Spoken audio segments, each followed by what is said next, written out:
அட பாஸ்வேர்டு தெரியலையே. தம்பிங்க வாங்க. சார் சொல்லுங்க சார். ஃபேஸ்புக் பாஸ்வேர்டு சொல்லுங்க. சார் உங்க ஃபேஸ்புக் பாஸ்வேர்டு எனக்கு எப்படி தெரியும்? என்னங்க சொல்றீங்க? இப்படி தெரியாதுன்னு சொல்லுவீங்க? 25,000 சம்பளம் வாங்குறீங்கல்ல, அதான் தெரிஞ்சு வச்சுக்கணும். போய் தெரிஞ்சுட்டு வாங்க. ஃபேஸ்புக் பாஸ்வேர்டோட தெரியல. என்ன மணியா சின்ன கட்டிங் மாஸ்டர் இல்லையா? தம்பிங்க வாங்க. சார் சொல்லுங்க. என்ன சின்ன கட்டிங் மாஸ்டர் இல்ல? சார் வந்திருக்கணும் ஆனால் வரலைங்க சார். ஏன்னு தெரியல. ஏன் தெரியலையா? தெரியலன்னு சொல்றதுக்கு உங்களுக்கு 25,000 சம்பளம் கொடுக்குறேன். இதெல்லாம் தெரிஞ்சுக்கிறேன் வேணாமா? உலகில் 25,000 சம்பளம் வேஸ்ட். போங்க. எதை கேட்டாலும் தெரியல. ஏப்பா தண்ணி வரல, அந்த சூப்பர்வைசரை கூப்பிடு. சார் கூப்பிட்டீங்க? என்னப்பா தண்ணி வரல? சார் தண்ணி வராதுக்கு நான் என்ன சார் பண்றது? இதெல்லாம் பார்க்க மாட்டீங்களா? 25,000 சம்பளம் வாங்குறீங்கல்ல, என்ன ஆளு நீ? போங்க.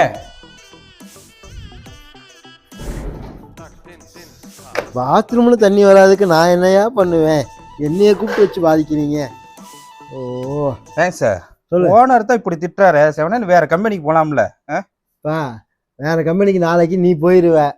நான் போக முடியாது. நான் படிச்ச படிப்புக்கு போய் பேக்கிங்ல போய் நின்னா அவன் கேள்வி கேட்பான். ஏன் படிச்சு போட்டு இங்க வந்து நிக்கிறேன்னு கேட்பான்.